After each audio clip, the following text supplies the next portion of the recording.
அனைவருக்கும் வணக்கம். நான் உங்கள் பண்ருட்டி பார்ட்னர் டெய்லர்ஸ் பேசுகிறேன். நேற்று ஒரு விஷயம் பேசும்போது கனவு காணுங்க, அதை கண்டிப்பாக நிறைவேறும் அப்படின்னு சொல்லியிருந்தேன். அதுக்கான முயற்சிகள் எடுத்தால் மட்டும்தான் அது நனவாக்க முடியும். இப்போது அந்த கனவு காண்றோம், அதை நினைவாக்குறோம் அப்படின்னும்போது அதை நிறைவேற்றுறதுக்கு சரியான திட்டமிடல் வேண்டும். அந்த திட்டமிடல் இல்லைன்னா எவ்வளோ பெரிய கனவு காணினாலும் எவ்வளோ முயற்சி எடுத்தாலும் அது நம்ம நினைக்கிற அளவுக்கு நிறைவேறாது. அப்போது எந்த ஒரு விஷயமே நீங்கள் கனவு காண்றீங்க, அதை நிறைவேற்றணும் அப்படின்னா அதுக்கான சரியான திட்டமிடல் ஒன்று போட்டுங்க. அன்றைக்கி கிளாஸ் நான் போய் சேரும்போது 30 வருஷத்துக்கு முன்னாடி கிளாஸில் நான் சேரும்போது அன்றைக்கி கனவு கண்டேன்னா அந்த கிளாஸை எப்படியெல்லாம் நடத்தலாம் அப்படின்றது எனக்கு ஒரு திட்டமிடல் அப்போவே இருந்தது. அதுக்கு பிறகு அந்த ஒரு விஷயத்தை பண்ண போகிறோம் அப்படின்னா அதை எப்படியெல்லாம் பண்ணக்கூடாது, எதெல்லாம் அதில் ட்ராபேக்காக இருக்குது, மைனஸ் பாயிண்ட் எது நிறைய பேர் கிளாஸ் நடத்துறதெல்லாம் நான் ஆன்லைனில் பார்த்துருக்கேன்.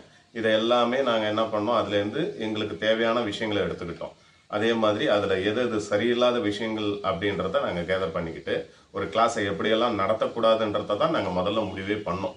அதுக்கு பிறகு தான் நாங்கள் கிளாஸை எப்படியெல்லாம் கொண்டுட்டு போகலாம் அப்படின்ட்டு பண்ணிக்கிட்டு இருக்கோம். இன்னை வரைக்கும் பார்த்தீங்கன்னா நாளைக்கு நாங்கள் கிளாஸ் எடுக்க போகிறோம், இருக்கலாம் கிளாஸ் பண்ணுறோம் அப்படின்னா இன்றைக்கே அவங்களுக்கு என்னென்ன பண்ணணுன்ற திட்டமிடல் எங்களுக்கு இன்றைக்கே இருக்கும். உங்கள் கூட நான் இருக்கிறது 2 மணி நேரம் மட்டுமே இருக்கலாம். ஆனால் உங்களை பற்றி நாள் முழுக்க நாங்கள் யோசிச்சுட்டு உங்களுக்கு எப்படியெல்லாம் ட்ரைனிங் பண்ணணும், உங்களுக்கு என்னென்ன தேவை, அதுக்கான இதெல்லாம் எப்படி ரெடி பண்ணணுன்றதெல்லாம் நாள் முழுக்க நாங்கள் யோசிச்சுக்கிட்டு இருக்கோம். அப்போது எங்களோட ஒரு நாள் முழுக்க எங்களோட திட்டமிடல் தான் உங்களோட 2 மணி நேரத்தை நாங்கள் அழகாக கொண்டுட்டு போகிறோம். உங்களுக்கு சரியான முறையில் பயிற்சி கொடுத்துக்கிட்டு இருக்கோம். அப்போது எந்த ஒரு விஷயத்தையுமே பண்ணுறீங்க அப்படின்னா சரியான திட்டமிடல் அவசியம். அதை நல்லா கவனத்தில் வச்சுக்கோங்க. இன்றைக்கி நீங்கள் கிளாஸ்க்கு வரீங்க, இதெல்லாம் பண்ண போகிறீங்க அப்படின்னா இது சம்மந்தமான விஷயங்களை நீங்கள் நேர்த்தே அதை மைண்டில் ஓட்டி பார்த்துக்கணும். எப்படி பண்ணணும், ஏது பண்ணலாம் அப்படின்றத ஒரு 10 நிமிஷம் அதுக்கு ஒதுக்கிக்குங்க. அப்போது எந்த ஒரு விஷயமே நீங்கள் பண்ண போகிறீங்க அப்படின்னா அதை சரியான முறையில் நிறைவேற்றுறதுக்கு சரியான திட்டமிடல் அவசியம். அதை முதல்ல தெரிஞ்சுக்குங்க.